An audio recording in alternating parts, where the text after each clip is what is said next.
me what you're seeing out here, Jim. Well, you know, this is really a statement about, to me, about power.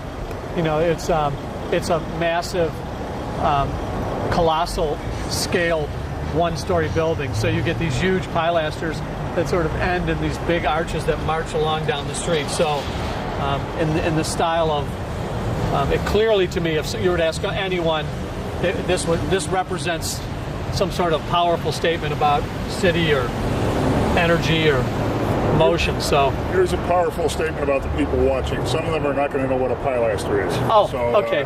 Well, the space between the arched windows are columns or piers or pilasters, and they're just they're engaged. They're connected to the wall, so they're pilasters. If they were freestanding, they're columns. And tell us, what your thinking was about the choice of the windows, because we said earlier, Joe said he took a look at them and said, boy, those look like expensive windows. Well, I'll let Paul talk about that, but they essentially... The windows are essentially matched what was there originally. Okay. We didn't have a whole lot of leeway as to what we could do. And how did you source them? Are they specially manufactured? They're specially manufactured.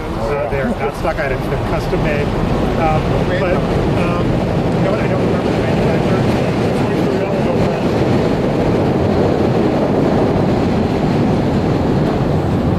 But the interesting thing about these windows is that they're aluminum framed. Typically, these type of windows have to be steel framed, and there is some technology in here. Why are these aluminum framed? It's just cheaper to build them. Oh, is it? Because they can be extruded as opposed to having to be cast and rolled. And why would one use steel frame rather than aluminum? It used to be that the only way you could get mullion bars, which are the bars dividing up the windows, the only way you could get them that small was to make them out of steel. You weren't strong enough to do it. But they've managed to manufacture an aluminum technology. We're benefiting from improvements in technology. That's great. Plus they're double glazed, which the original windows weren't. So there's energy efficiency involved in this. Need energy efficiency. I think in every case, though, the windows we had to find the historical documents. We had to draw them, search out all the details, and work with landmarks to make sure they were comfortable, and then we had to get prices for them. So there was very little room for negotiation. Basically, you're just searching for someone who can do it.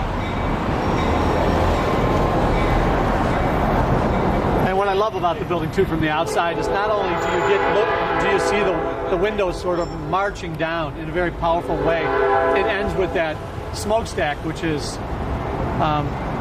just a perfect sign of the historical Chicago. Paul and I were commenting early on that whenever you see historical maps, aerial maps of Chicago, what you notice about those is that smoke is coming out. It's sort of an important representation for those historic maps. The smoke represented industry and power, and so you'll see and there's probably one in the lobby where you'll see smoke coming out of different parts of the city. So that smokestack obviously it could have been done in a much smaller way. It's clearly, a statement that this is the most powerful railroad. Well, it's an interesting symbol now, given the fact that Chicago is kind of like the poster child for the post-industrial, post-manufacturing city. The whole green initiative. Yeah. So you stand here, all around you're surrounded by Chicago's industrial might. Yes. But it's Chicago's industrial might that, this building is a symbol of the blight that has been kind of retooled and repurposed so that it can be part of this economy that's what is driving the city now, which is offices and restaurants. Right. And here we are. As specific as this building was for the purpose that it was originally intended for, you can always recreate and reimagine the buildings that are in the city now. And Phil, who doesn't want to eat a 40-ounce steak at a place called the Powerhouse?